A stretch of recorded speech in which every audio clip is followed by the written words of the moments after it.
The NFL draft is one day away, and we are like elbow deep. We are neck deep in BS season and reporting season and sources season, but it's always fun, right? And who knows what's going to happen on Thursday. One pick just changes the board, and then everything just goes down a primrose path of everything being different than what it could have been. But Doug Kyed over at Pro Football Focus, analyst, he's broken some news before, respect him.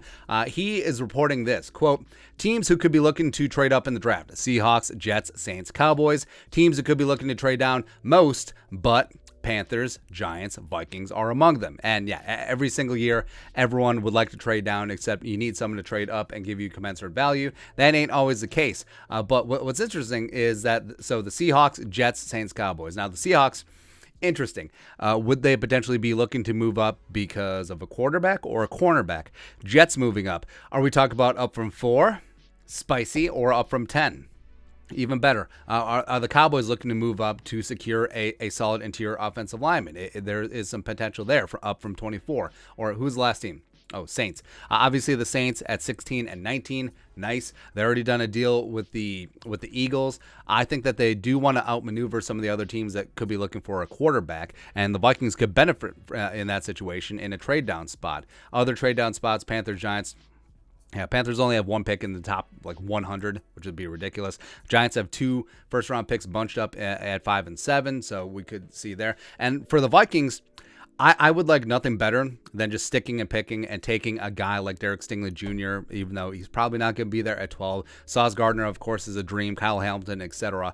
But I think Kwesi's analytics background is going to take a look at this draft and see, hey, there's about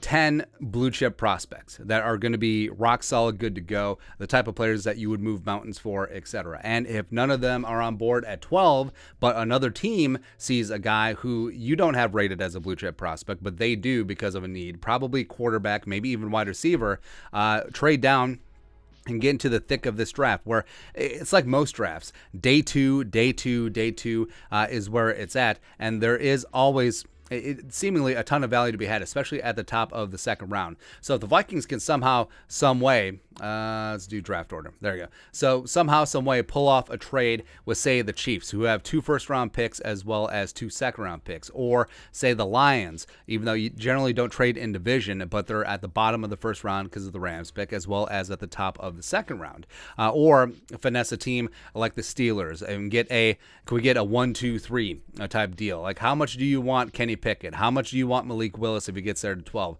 Or Saints, hey, do the deal. Let's move on up, because there's going to be so much talent just bunched up at the top of the second round. I think Kwesi's analytics will bear out. It's like, hey, this is it's not like a top tier draft, but there's 10 blue chip prospects, and then picks from 11 to 40 are going to be pretty damn good, and picks from 50 to 70 are going to have some value as well. So having as many bites at that apple, it does make a lot of sense. Now the Vikings, if one of those top, again, we're just making up these numbers, one of those top 10 guys, does get there. Obviously you're taking Stingley. Obviously you're taking Sauce. Obviously you're taking Hamilton. Obviously you would take a guy like Charles Cross or Evan Neal or Ekwonu, Jermaine Johnson, if somehow, some way they got to 12. But everything else is up in there. They could stick and pick and take a guy like Trent McDuffie, although you could potentially get him by trading down, amassing some other picks, hopefully in day 2. Or you can just stick and pick and take a wide receiver, Drake London. You can take Jameson Williams, wait on him for a year. Or you could potentially move down and still secure a great wide receiver. You could trade down and secure a guy like Linderbaum or Zion Johnson, etc.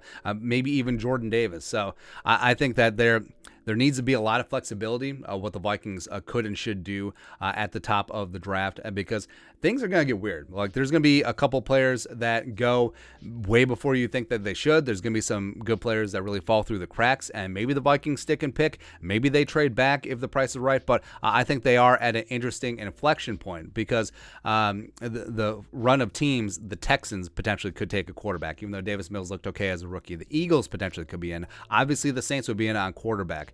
The Steelers would absolutely like to get in the quarterback market. Maybe the Lions want to get back in, because say they don't take a quarterback at 2, say they take Stingley or Sauce Gardner or whoever, and then They want to leapfrog all these other jabronis looking for a quarterback. So all of a sudden, they offer 32 as well as 34, as well as some future change as well. So the Vikings, even though it's a pretty substantial drop, 20 picks in the first round, they get an extra second-round pick at the top of the second, maybe even more, probably even more. That's going to be actually future first-round pick or minimum.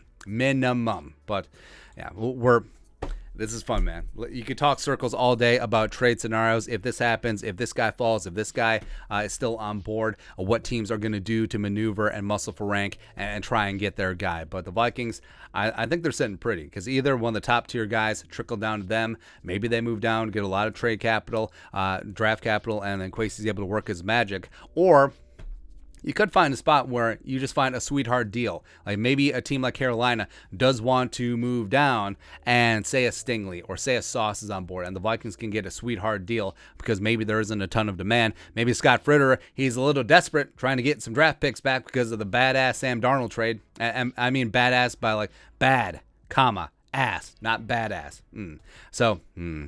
Baby, I'm excited. I'm excited for Kwesi. I'm excited for the Vikings. Everything is coming up Millhouse for this draft, so let's go.